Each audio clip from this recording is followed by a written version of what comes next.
Their story begins with a document, but it is a story of passion, not paper.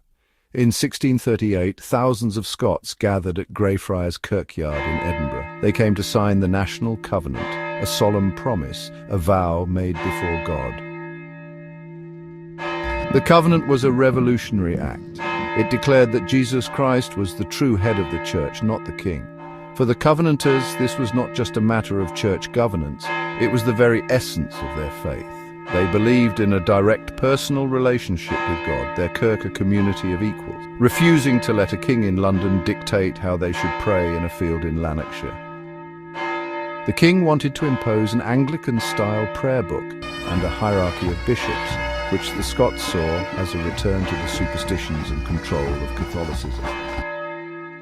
Following the restoration of the monarchy in 1660 with King Charles II, the state's patience ran out.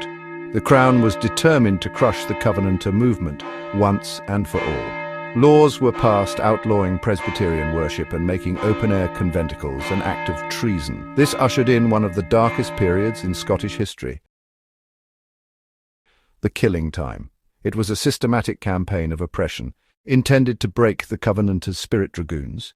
Government soldiers on horseback were dispatched across southwest Scotland, the Covenanter heartland. Their orders were simple: hunt down and eliminate those who refused the covenant. Found with a Bible, absent from the parish church, soldiers could be at your door. Ordinary people face stark, terrible choices. Conform to the state religion, betray your soul, or remain true to the covenant. Live as outlaws in your own land, hiding in caves on desolate moorlands, constantly on the run, separated from family. For those caught, no mercy. Summary executions were common, shot on the spot without trial, bodies left where they fell as warnings. The Killing Time was warfare against conscience itself.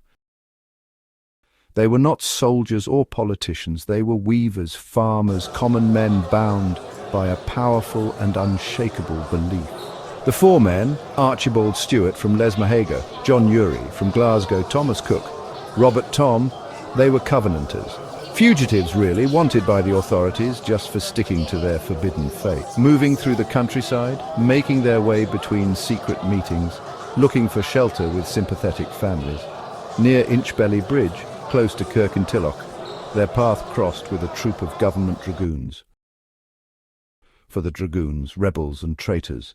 For the Covenanters, instruments of a regime crushing spiritual liberty. The confrontation was swift and brutal. No trial, no reading of charges, not even a chance for a defense. Questioned on the spot, asked to renounce the covenant, asked to swear an oath to the king as head of the church. Their refusal, immediate and absolute. Breaking their sacred vow was unthinkable. That refusal sealed their fate. The dragoons executed them there. The bodies taken and buried in a single grave in the kirkyard at Kirkintilloch. The deaths of the Inchbelly martyrs, and, well, so many others like them, were not in vain.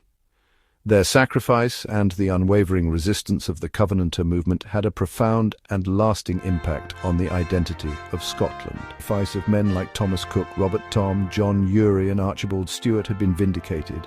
The legacy of the Covenanters is visible across the Scottish landscape even today. They instilled in the Scottish character a deep-seated suspicion of centralised authority. This spirit of independence, of standing firm for one's principles against the odds, became a celebrated part of the national identity. The story of the Covenanters is really about how ordinary people, through extraordinary courage, can shape the destiny of a nation. Remembering the Inchbelly martyrs today, it's about more than just recalling a historical event. It's about understanding the foundations of modern Scotland. Their tale is a powerful lesson in the importance of tolerance and the courage it takes to stand up for what you believe in. In 1690, the Presbyterian Church was officially established as the National Church of Scotland. The four men who died at Inchbelly Bridge left behind a legacy of faith and defiance that continues to resonate, a quiet but powerful echo in the ongoing story of Scotland.